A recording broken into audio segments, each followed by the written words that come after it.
Mesdames et messieurs, bonsoir et ravi de vous retrouver dans cette nouvelle édition de Direct, votre fenêtre sur les grandes actualités qui ont émaillé la scène égyptienne. Justement, comme vous savez, les Égyptiens résidant à l'étranger poursuivent toujours le vote du second tour de la première phase des élections législatives de 2025. Bien sûr, ce vote est organisé dans 19 circonscriptions dont le résultat avait été annulé dans 7 gouvernorats dans la première phase de ce scrutin. Nous attendons toujours dans les prochaines minutes une conférence de presse qui va être donnée par l'autorité nationale des élections ou l'ANE à propos de ce déroulement de ce processus électoral très marathon, très géant en fait. Mais justement aujourd'hui nous allons en tout cas, vous posez une question très importante en ce qui concerne les efforts égyptiens au niveau africain.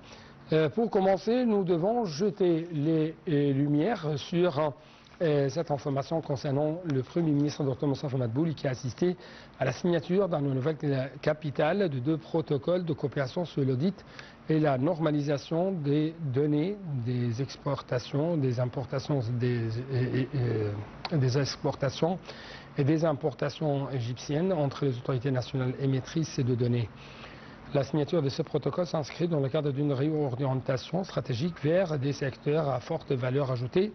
Selon Madbouli, la mise en place d'une base de données unifiée pour les exportations et les importations contribue à renforcer la stabilité macroéconomique grâce à la prévision des politiques économiques, à la construction d'une économie plus dynamique et résiliente et permettant d'atteindre le taux de croissance ciblé au renforcement de la confiance des investisseurs et à l'augmentation des réserves d'échange.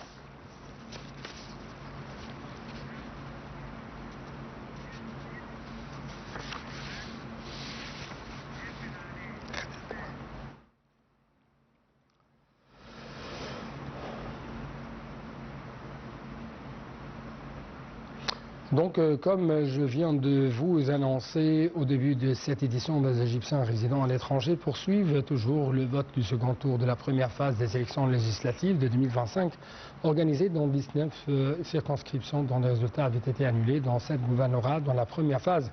Ce scrutin se déroule sur 2 jours, aujourd'hui, c'est-à-dire le mercredi et demain, le jeudi, conformément au calendrier annoncé par l'autorité nationale des élections, l'ANE. Cet organe avait proclamé les résultats des 19 circonscriptions annulées par la victoire de 6 candidats. Les résultats de ces élections seront annoncés le 4 janvier prochain. Je dois vous rappeler que de son côté, le directeur exécutif de l'autorité nationale des élections, le conseiller Ahmed Bentali, a appelé tous les citoyens égyptiens vivant à l'étranger à participer massivement au vote du second tour de la première phase des élections législatives de 2025. Il a souligné l'importance du rôle des expatriés dans le soutien du processus démocratique et l'achèvement de ce rendez-vous constitutionnel. À présent, on a terminé le vote dans 131 bureaux de vote pour le premier jour du vote et le vote se poursuit dans 38 bureaux de vote pour les Égyptiens à l'étranger. Le dernier bureau de vote a ouvert à Los Angeles à 7 h, heure du Caire. Ainsi, tous les bureaux de vote ont poursuivi leur travail au premier jour du vote à l'étranger. Et cela conformément à l'heure locale de chaque pays où se déroulent les élections législatives dans 139 bureaux de vote. Depuis la cellule de veille électorale à l'autorité nationale des élections, une forte affluence dans les circonscriptions de Sohag, de Qena, Al-Fayoum, Asiout, Al-Bahira et Alexandrie. Les bureaux de vote qui ont témoigné d'une grande affluence étaient dans les pays arabes, Koweït, Riyad, Abu Dhabi, Jeddah, Oman, Doha, Aqaba, Mascate et Manama. Dans les pays européens, c'est Milan, Hambourg et Athènes. Les tranches d'âge les plus participants de 31 à 50 ans. Le deuxième tour se déroule dans 19 circonscriptions, 35 sièges à pourvoir et 70 candidats sont en lice, répartis sur 7 gouvernorats parmi les gouvernorats de la première phase. Faisons un rappel des circonscriptions. Gizeh, 8e circonscription à Mbaba. Gouvernorat de Fayoum, première circonscription à Fayoum. 4e circonscription, toujours à Fayoum et à Ipchouaï. Dans le gouvernorat d'Assiout, c'est la 3e circonscription à El Fatah. Dans le gouvernorat de Sohag, la première circonscription à Sohag. 2e circonscription à Akhmim. 3e circonscription à Al-Maragha. 4e circonscription à Tahta.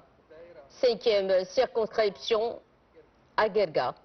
6e circonscription à Al-Minsha'a. 8e circonscription à Dar al-Salam. Le gouvernorat de Kena.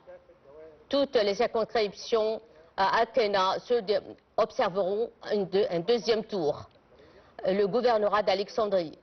2e circonscription à El-Raml. Le gouvernorat de Bahira. La première circonscription à Damanhour. 3e circonscription à Abu Homous. Et la 8e circonscription à Itaï al-Baroud. Les candidats en lice seront choisis selon le nombre défini sur les listes sur les bulletins de vote. À tous les Égyptiens à l'étranger, et sur le territoire national sont responsables et conscients de leurs devoirs. Ils sont le pilier et le soutien de l'État. Le peuple égyptien, qui témoigne d'une longue histoire, d'une longue civilisation, est fortement conscient et toujours se montre responsable à chaque condition, à chaque situation. Il est toujours là pour participer et toujours prêt à servir sa patrie. Je réitère mes remerciements à tous les fils de l'Égypte pour votre participation aux élections législatives et je vous appelle à participer au vote pour choisir vos représentants au sein de la Chambre des représentants. Nous poursuivons notre suivi pour vous informer au fur et à mesure du déroulement du scrutin. Et à demain pour un nouveau suivi.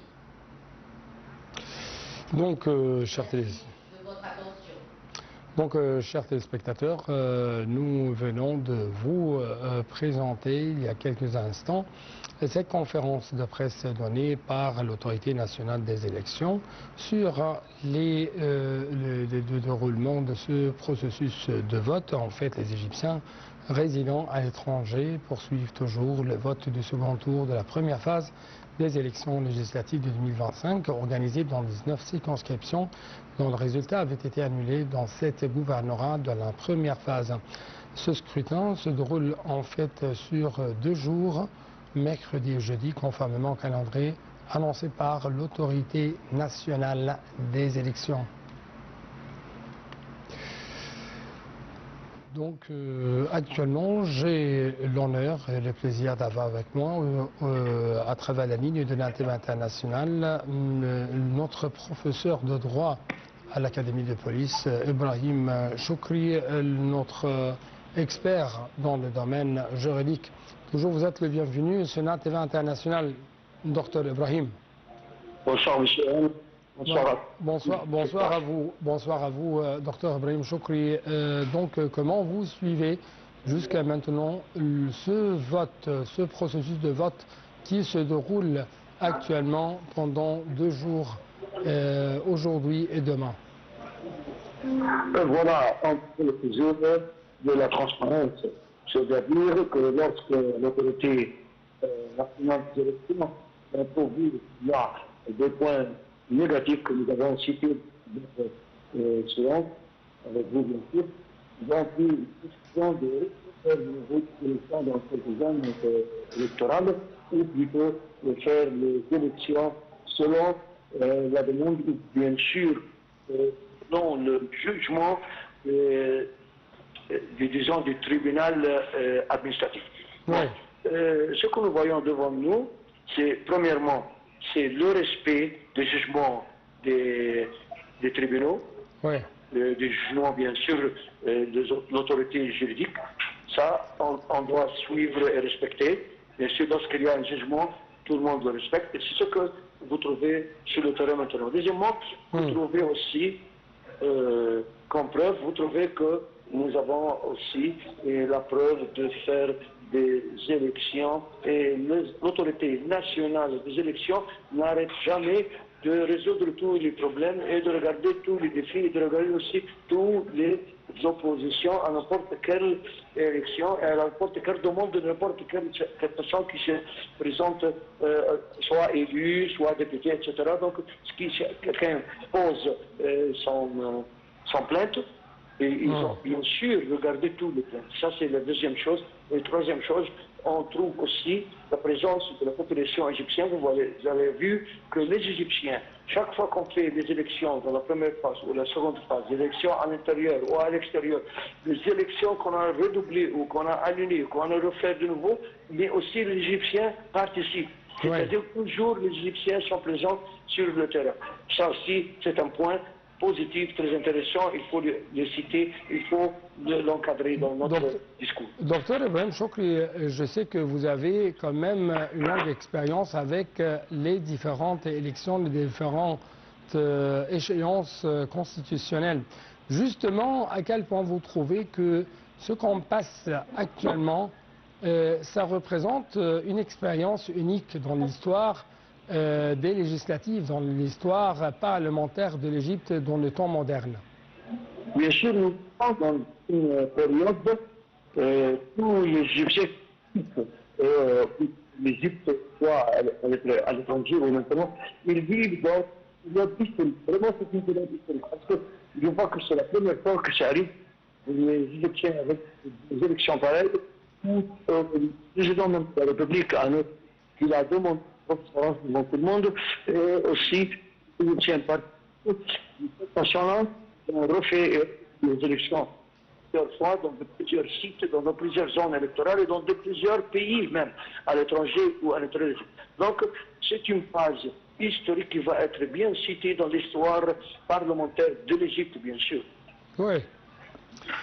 Également, on trouve que ce long marathon de processus de vote révèle bien que nous avons des institutions égyptiennes, étatiques, bien fondées, bien établies sur le terrain, parce qu'on compte plus de 10 instances, 10 institutions qui sont intervenues pour organiser et superviser ce long processus électoral. Je parle du ministère des Affaires étrangères, du ministère de la Justice égyptienne, du ministère de l'Intérieur, du ministère quand même des technologies, de nouvelles technologies de communication, du ministère de l'électricité, de l'eau, du ministère de l'Éducation, qui prépare les sièges et le bureau électoraux. Comment vous avez vu ce secteur, ou plutôt cette dimension de cette scène électorale? L'Égypte, c'est un pays des institutions très professionnelles et très bien établies sur le terrain. Mais je ne sais pas très intéressant ce que vous dites maintenant, parce que vous voyez que l'Égypte a beaucoup d'institutions. Nous avons vu dans ces élections la participation de divers gouvernements, je parle de divers ministères. Il y a le rôle du ministère. Monsieur Ibrahim Chokri, est-ce que vous pouvez faire une sorte d'éclaircissement un peu de la voix ou de son de votre appareil? Bon, je vous dis que franchement, nous avons vu la participation de divers ministères égyptiens. C'est-à-dire des ministères des Affaires étrangères, ils ont joué un grand rôle à l'étranger au niveau des ambassades égyptiennes. Le ministère de l'Intérieur aussi à l'intérieur, il a protégé les sites et les zones électorales plusieurs fois, plusieurs phases et plusieurs régions. Donc c'est aussi un grand travail du ministère de l'Intérieur. Les ministères aussi de la justice, les institutions qui sont comme des institutions judiciaires, comme le tribunal administratif, etc. Aussi le ministère de la télécommunication, qui ont fait un travail très intéressant dans ce domaine. Vous voyez, le jour même où on parle de ces élections, le Premier ministre était en visite dans d'autres régions du pays pour voir le grand projet égyptien de Haya Karim. Donc le Premier ministre il travaille et avec lui les ministres aussi travaillent dans tous les divers domaines, soit au niveau de la prospérité du peuple égyptien, mais soit aussi au niveau des élections, c'est-à-dire la vie parlementaire. Vous voyez, nous ne pouvons quand même oublier le rôle du ministère de développement et qui regroupe ou qui supervise quand même les travaux de chaque gouvernorat et de chaque gouverneur au niveau de la République égyptienne. Le ministère de développement local, oui. Oui, bien sûr. Donc c'est un grand rôle parce que le ministère du développement local qui s'occupe de regarder et réviser et programmer toutes les activités sur ce domaine-là des élections autour de tous les gouverneurs et tous les gouvernorats. Mais aussi, on n'oublie pas aussi le ministère de l'Éducation. Bien sûr que l'année scolaire continue, mais aussi il y a des écoles qui sont des sites électoraux. Ils sont préparés pour recevoir les électeurs, la population et les services policiers, etc. Donc, je vous parle que la plupart des membres du gouvernement égyptien ils participent dans cette période historique de l'Égypte qu'on vient de dire. Et bien sûr, le message collectif de toutes ces institutions qui travaillent 24 heures sur 24 afin de rendre ce processus électoral transparent ont un message clair, c'est les électeurs ou la voix et le vote des électeurs, c'est ça qui pèse en fin de compte dans le bureau de vote. Bien sûr, mais pour moi, tout ça représente que nous avons un pays qui a des institutions respectueuses et il y a aussi un gouvernement qui essaie de faire tout le travail dans tous les domaines et dans tous les divers axes à droite et à gauche pour faire son travail et pour faire aussi leur obligation envers de la population égyptienne. Et en même temps, et le peuple lui-même, il fait aussi le travail envers son patrie. Donc ça prouve aussi qu'il y a une sorte de succès national, si vous pouvez le nommer, c'est un succès national au niveau du pays. Et c'est un succès qui révèle bien que nous vivons dans une sorte de stabilité, dans une paix au niveau social et au niveau politique. Parce que quand même, s'il y aura des changements dans l'ordre politique au niveau parlementaire, au niveau législatif, donc ça révèle bien que nous avons une très grande stabilité dans une région toujours en rouge, dans une région toujours qui souffre de l'instabilité, qui souffre de l'insécurité. Ça, c'est un point très essentiel. Nous parlons aussi de la stabilité qui se trouve dans notre pays. Disons, le travail collectif du gouvernement, de tous les gouverneurs, le travail collectif de tous les ministères, ça, c'est une grande représentation d'une stabilité. Nous parlons du même point très intéressant, point fondamental. La stabilité dans un pays peut mener à une vie de prospérité pour le peuple. Oui. Docteur Ibrahim Chokri, notre professeur de droit, je dois vous remercier infiniment pour de tels éclaircissements de votre part en ce qui concerne ces différentes dimensions de ce processus électoral marathon colossal, quand même, que ce soit ceux qui se déroulent à l'étranger ou à l'intérieur du pays. L'Égypte est... Oui, bien sûr, c'est grâce à Dieu, c'est grâce aux efforts de ses habitants, sa population et sa direction politique vit vraiment dans une sorte de stabilité énorme. C'est pourquoi on trouve que l'Égypte essaye d'exporter cette stabilisation, cette sécurisation au niveau régional, notamment dans sa profondeur africaine. L'Égypte joue en fait un rôle central croissant dans la promotion de développement en Afrique, s'appuyant sur une vision stratégique qui repose sur la coopération, l'intégration régionale et le partage de l'expertise, parce que l'Égypte voit que pour arriver à remédier tous les maux dont souffre l'Afrique, ce n'est pas le calcul sécuritaire, mais plutôt c'est les remèdes de développement de l'être humain, de l'infrastructure et de différents secteurs de la vie des Africains. Je dois vous présenter actuellement les efforts de l'Égypte au niveau africain dans ce reportage.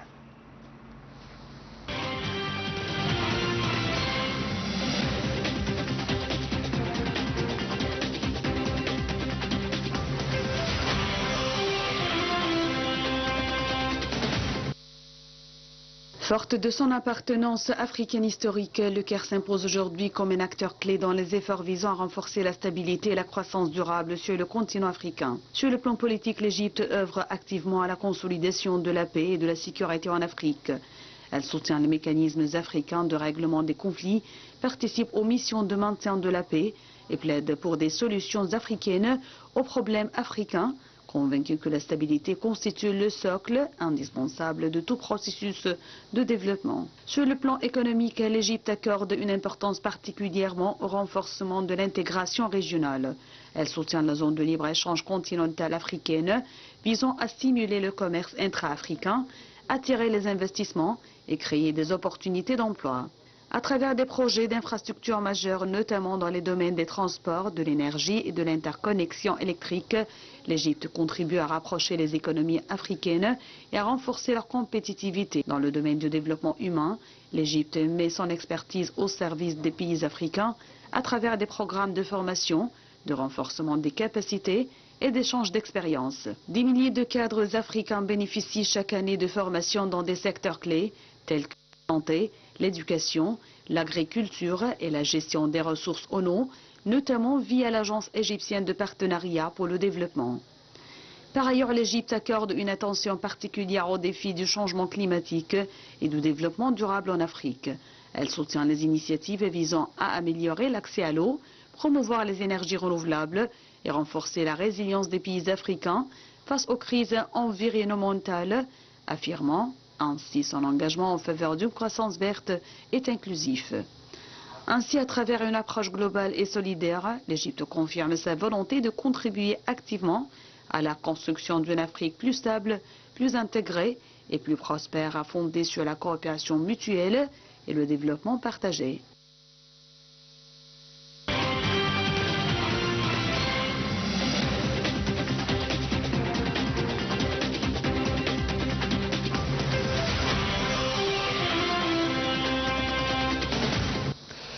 En fait, pendant 2025, le développement humain a occupé une place centrale dans la vision égyptienne de la coopération africaine. Convaincu que l'investissement dans le capital humain constitue la clé d'un développement durable inclusif, l'Égypte, le pays des pharaons, a multiplié les initiatives visant à soutenir les capacités humaines mais aussi institutionnelles des autres pays africains frères. Les explications tout de suite avec Salah Marabi.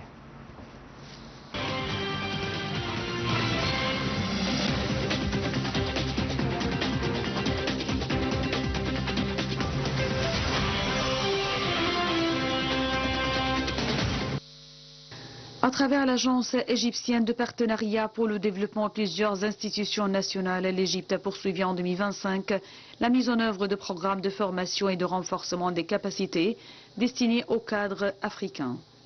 Ces programmes ont couvert des secteurs stratégiques tels que la santé, l'éducation, l'agriculture, la gestion des ressources hydriques, la gouvernance et la transformation numérique. Dans le domaine de la santé, l'Égypte a contribué en 2025 au renforcement des systèmes de soins africains en soutenant la formation des personnels médicaux et l'échange d'expertise notamment face aux défis sanitaires et humanitaires. En matière d'éducation, elle a continué d'offrir des bourses universitaires et des programmes d'échange académique, favorisant la formation d'une élite africaine qualifiée. L'année 2025 a également été marquée par une attention accrue portée à l'autonomisation des jeunes et des femmes africains. L'Égypte a soutenu des initiatives axées sur l'entrepreneuriat, l'innovation et la formation professionnelle dans le but de renforcer l'inclusion économique et sociale et de créer des opportunités d'emploi durables. À travers cette approche humaine et solidaire, l'Égypte réaffirme en 2025 sa volonté de construire avec ses partenaires africains un avenir fondé sur le partage de l'expertise, la solidarité et le développement commun.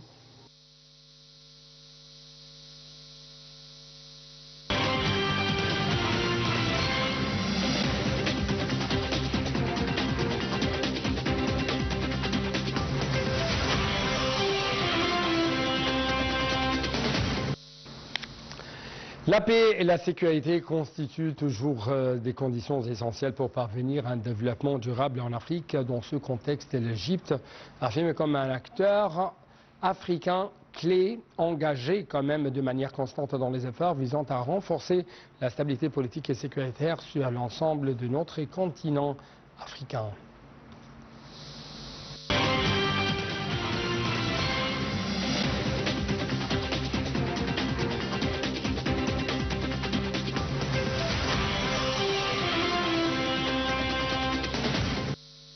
Sur le plan diplomatique, l'Égypte adopte une approche fondée sur le dialogue, la médiation et le respect de la souveraineté des États africains. Elle soutient activement les mécanismes de l'Union africaine dédiés à la prévention et au règlement pacifique des conflits, tout en défendant le principe des solutions africaines aux problèmes africains. Le Caire participe régulièrement aux initiatives de médiation dans plusieurs régions du continent, notamment dans la Corne de l'Afrique, la région du Sahel et l'Afrique centrale. Par ailleurs, l'Égypte figure parmi les principaux contributeurs africains aux opérations de maintien de la paix. Elle déploie des contingents militaires, policiers et civils dans plusieurs missions onusiennes et africaines, contribuant ainsi à la protection des civils, au soutien des institutions étatiques et au rétablissement de la sécurité dans les zones affectées par les conflits armés. La lutte contre le terrorisme et l'extrémisme constitue également un axe majeur de l'action égyptienne en Afrique. Forte de son expérience de ce domaine, l'Égypte soutient le renforcement des capacités sécuritaires des États africains à travers la formation, l'échange d'expertise et la coopération en matière de renseignement. Cette approche vise à traiter non seulement les manifestations sécuritaires du terrorisme, mais aussi ses causes profondes, notamment la marginalisation, la pauvreté et l'absence de développement. À travers cet engagement global, l'Égypte contribue à créer un environnement stable et sécurisé, condition indispensable pour attirer les investissements, stimuler la croissance économique et améliorer les conditions de vie des populations africaines.